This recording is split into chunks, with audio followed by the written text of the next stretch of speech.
Assalamualaikum warahmatullahi wabarakatuh. Alhamdulillah wassalatu wassalamu ala rasulillah Nabina Muhammadin sallallahu alaihi wasallam wa ala alihi wa sahbihi wa mawala. Wa qala Allah ta'ala fil Qur'anil Karim, ya ayyuhalladzina amanu taqullaha wal takum nafsum ma qaddamat liqad wa taqullaha innallaha khabirun bima ta'malun. Amma ba'du. Alhamdulillah, kemat siang para sedulur-sedulur yang saya cintai dan semoga dicintai oleh Allah Subhanahu wa taala. Marilah kita bersyukur atas kehadirat Allah Subhanahu wa taala yang telah melimpahkan rahmat dan kasih sayangnya kepada kita semua sehingga kita bisa berjumpa dan berkumpul di channel YouTube saya ini. Tak lupa sholawat dan salam kita curahkan untuk Nabi Muhammad SAW yang telah melepaskan umat manusia dari jurang kejahilian menuju ketaatan dan pengabdian kepada Allah Subhanahu wa taala. Oke para sedulur, jadi Allah Subhanahu wa taala berfirman di Al-Qur'anul Karim, tepatnya di surat Al-Baqarah ayat 216 bagi berikut. Bismillahirrahmanirrahim. Kutiba alaikumul qitalu wa huwa kurhul lakum wa asa ang takrahu say'aw wa huwa khairul lakum wa asa ang tuhibbu say'aw wa huwa syarrul lakum wallahu ya'lamu wa antum la ta'lamun. Yang artinya sebagai berikut: telah datang kepada kalian perintah untuk berperang dan kalian sesungguhnya membenci hal tersebut. Bisa jadi sesuatu kalian membenci sesuatu, tapi hal tersebut sesungguhnya adalah suatu kebaikan untuk kalian. Dan bisa jadi kalian menyukai atau mencintai sesuatu, tetapi hal tersebut buruk untuk kalian. Dan Allah Subhanahu wa taala, sungguh Allah Subhanahu wa taala Maha mengetahui segala sesuatu dan kalian tidak tahu. Jadi teman-teman, ayat ini berkaitan ketika Nabi Muhammad SAW hijrah ke kota Madinah, ya, dari kota Mekah, karena memang kemudian dikejar oleh orang-orang, berusaha diancam oleh orang-orang kafir Quraisy yang ada di Mekah.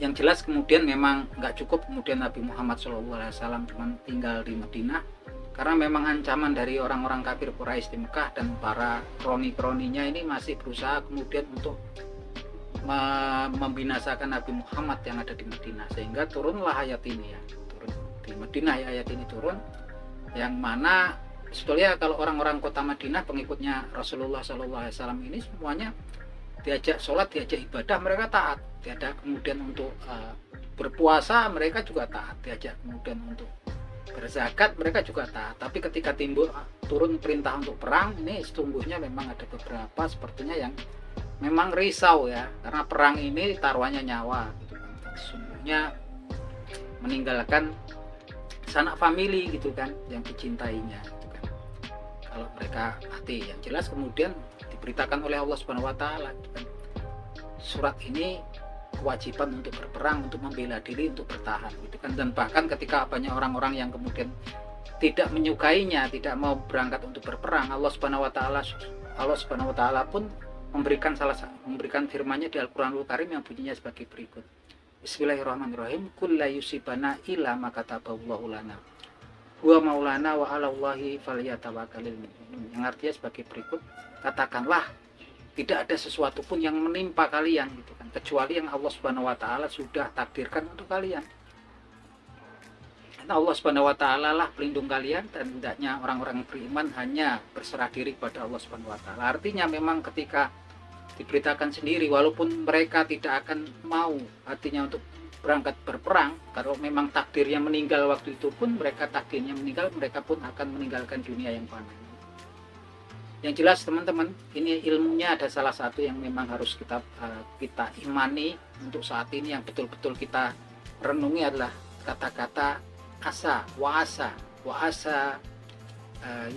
asa takrohu say'a wa huwa khairul lakum, yang artinya tadi, dan ada kalanya, gitu kan, atau bisa jadi kalian membenci sesuatu tapi sesuatu itu baik untuk kalian.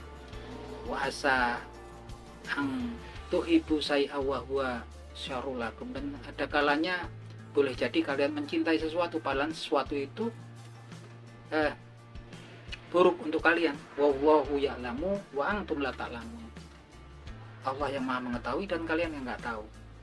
Kalian nggak tahu. Nah ini teman-teman, kadang-kadang kan kita dalam hidup ini, saya ini ya senang sama wanita itu, kemudian nggak mendapatkan wanita itu gitu kan. Saya kok niat mau kerja di luar negeri, kemana ini, ke Taiwan atau ke Hong Kong atau ke Belanda, kok nggak keterima, maksudnya nggak gagal, nggak jadi berangkat ke sana.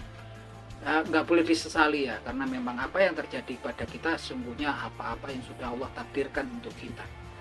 Dan sesungguhnya bisa jadi sesuatu yang mungkin di mata kita lihat sesuatu yang kita benci, itu adalah sesuatu yang baik untuk perjalanan hidup kita, dan sesuatu yang kemudian buruk gitu kan, sesuatu yang kita cintai gitu kan, yang kita senangi, bisa jadi itu sesuatu yang buruk untuk kita, karena Allah Subhanahu wa taala yang maha tahu dan kita semuanya nggak tahu gitu kan.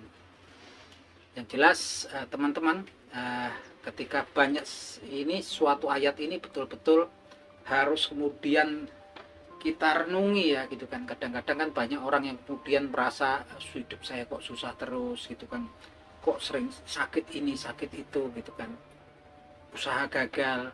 Tapi ingatlah, segala sesuatu itu sebetulnya Allah yang maha tahu dan kita nggak tahu. Bisa jadi yang sesuatu yang kita benci itu sesuatu yang baik untuk kita, dan bisa jadi sesuatu yang kita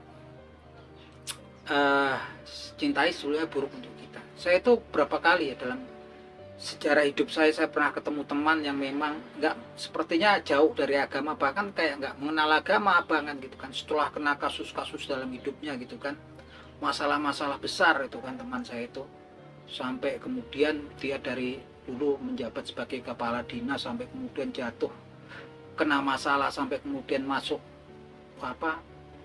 LP setelah berapa tahun. Tapi alhamdulillah gitu kan, di tengah kesulitannya itu akhirnya dia di dalam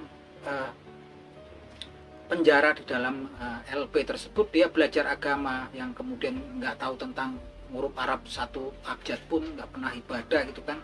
Dia di dalam tahanan kemudian jadi orang yang saleh ya gitu kan, dimana kemudian dia akhirnya bisa bisa menyelesaikan baca Al-Quran ya, sampai kemudian dia juga rajin ibadah. Jadi dia keluar dari LP itu jadi seorang yang taat beribadah. Alhamdulillah dia jadi seorang yang memang kemudian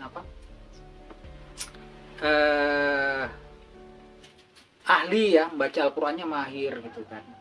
Dia punya kesukaan baca Al-Quran, ahli ibadah. Nah itulah, sesuatu kadang sesuatu tampaknya itu kita benci, kita sukai, tapi ada kalanya hal tersebut kebaikan untuk kita gitu kan. Nah terakhirnya yang kita lihat kan kalau di perhelatan ini adalah seperti kisahnya Anies Baswedan ya, yang kemarin kemudian mau dicalonkan kemudian oleh PDIP gitu kan.